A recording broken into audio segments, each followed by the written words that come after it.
There are a couple of different ways that you can change the background of your slide or drawing. One is by going up here and clicking background. This will allow you to choose a different color if you want your background to be a different color. You could choose an image that you want your background to be. You could search for an image if you want. So you might want a snowy background. And then you can pick one that you like, choose it, hit select, and it'll change your background into that image. Both are super quick and easy. You can do those fairly quickly. So another thing that you can do is if you want to freeze your background.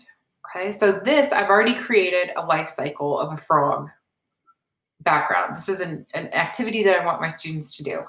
So I want them to be able to move these separate little rectangles over here where I have the labels for that they will label the life cycle. But I don't want them to be able to move my title. I don't want them to be able to move the arrows or the pictures themselves. I want those to stay where they are. I just want the students to be able to move the labels on them. So in order to do that, I'm going to freeze my background image. I want this to become essentially my background.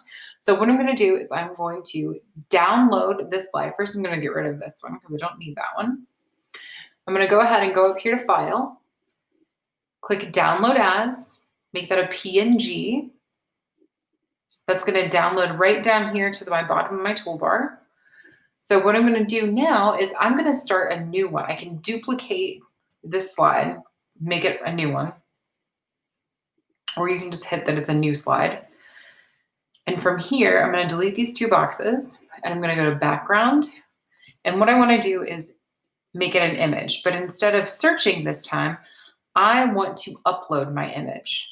So it already downloaded my background. All I'm going to do is grab this and drag it in. And then you can see that it came up as my background. So I know that this is now a frozen background image because it won't let me click on any of the things that I could click on before. So all of my arrows aren't there and able to be clicked on. It's all one just big background image. My kids can't move any of the items that are on there. So then I can just go back through and I can grab the things that I do want them to be able to move and paste them right there. So then I can get rid of my slides where they had separate images. So now you can tell that it's a one single slide. You could do this in drawings as well. And they can't move anything except for the things that I want them to be able to move.